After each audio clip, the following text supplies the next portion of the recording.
Real estate crash, real estate crash, real estate crash. That's all I'm seeing on my feed. It's interesting because last time there was a real estate crash, it was almost because nobody wanted a crash to happen. They all wanted everything to keep going up, keep going up, keep going up. Why is there a real estate crash ever? Right. So for first things first, right now there's a softening in the market. That's what you're hearing everywhere.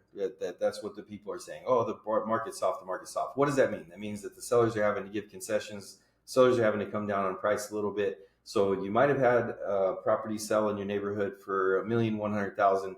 Now you listed at 1,000,000 instead of 1,100,000. If you listed at 1,100,000, everybody's like, oh, yeah, it's just another house for sale in that neighborhood for 1,100,000.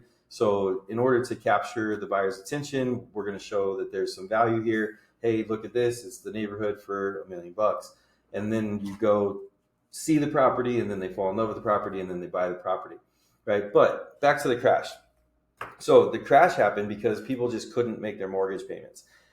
It was very popular back then to just not make your mortgage payments, and then you could still live in the property for, like, it takes 3 months to go notice the default, 3 months to go notice the sale, a month or two until it sells on the auction. And then if you stuck around that whole time, a lot of people just left, right? But if you stuck around that whole time, then the person who purchased it from the auction, especially here in California, has to go through the foreclosure process, or not foreclosure, sorry, the eviction process. Then you're out of the house, right? So it could add up to like a year and a half sometimes back then. So when are you going to see that property on the market? You're not going to see that property on the market today. I can't go to that person and say, hey, I know that you're not making your mortgage payment, which I do have a list of people that are in that category, but they're not saying, bring me a buyer and I'll sell it. They're saying, I'm working with the bank. I'm working on getting my income up. I'm working on my debt. I'm doing a bankruptcy, whatever the case is, remodification of the loans. There's lots and lots and lots of ways to keep your home when you can't make the payments. Now, in this market right now, in this economy, we're doing okay with people not letting it go. They are trying to keep the property. So you're not going to see those properties on the market. When would you? When unemployment goes through the roof, right? So unless everybody gets unemployed, they're still going to make their house payment. They might stop making their payments on their credit cards. They might stop making payments on their cars. Car repos are up, right? Which means that people have already started doing that, where they stop making their car payments, they stop making their credit card payments. So these instances are going up, but the foreclosure are not going up. Pre-foreclosures are showing pretty heavy numbers compared to a year ago. However, the idea of waiting this whole year for them to come back is going to be detrimental to you, because this is why, right? So we have the president saying, hey, lower rates, lower rates, lower rates. Why does he want rates lowered? I speculate that he wants the rates lowered because him and his friends are invested into real estate pretty heavily. It mostly makes sense in the commercial real estate game to take what's called an ARM, which is an adjustable rate mortgage. But for the first 3, 5, or 7 years, your interest rate is fixed. So if they got those low interest rates in 21 and 20, right now their 5 years is up from 2020.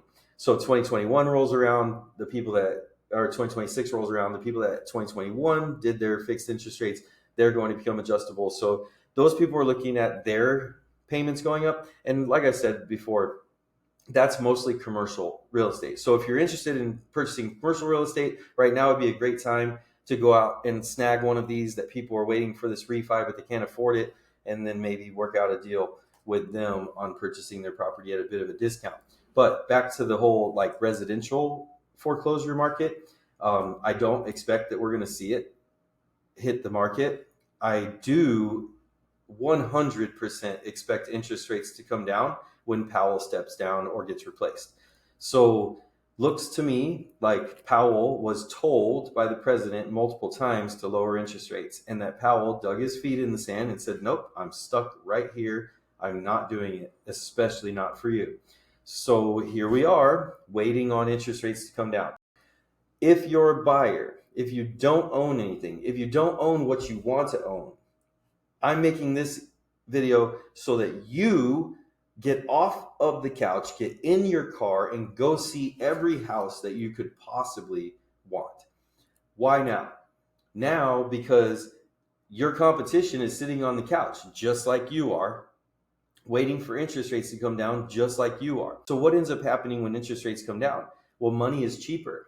So now spending $1.1 million on the house that you can pick up for $1 million today, that is actually going to be a lower payment than buying it for $1 million today. So buy it for $1 million today, take today's higher payment, today's higher interest rate, and then when the interest rates come down, you already have the property, you already have it at $1 million. Now you can do a refinance, loan modification, however you see fit. With the VA loan, there's the EARL, which is the interest rate reduction refinance loan, super easy to execute, and it's literally there to lower your interest rate.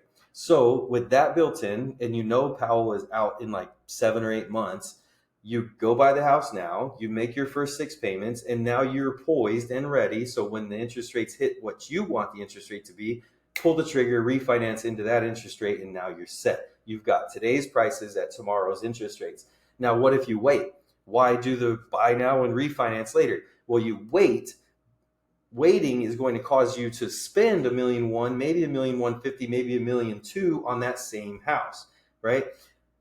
Listen to what I just said. Buy it at $1 million today, because when the interest rates come down, it's going to be back to $1.05 million, $1.1 million, $1.15 million, $1.2 million, right? So then you say, well, why should I sell today? Well, you sell today because you have to sell today, right? If you don't have to sell today, sit on it, rent it out, stay in it, put your kids in it, put your family in it. However you can afford to hold on to it, just hold on to it, right? Because when the interest rates come down, the value is going to go up. It'll be a much better time to sell.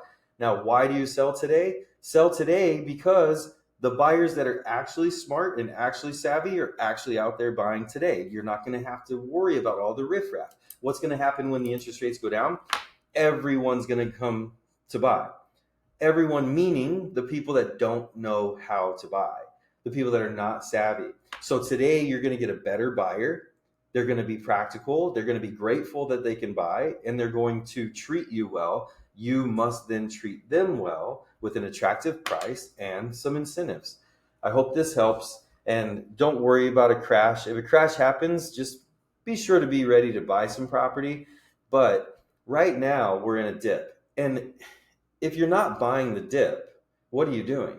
If you're going to wait for everybody else to buy it, they're going to drive the price up, and you're going to pay a little bit of a premium.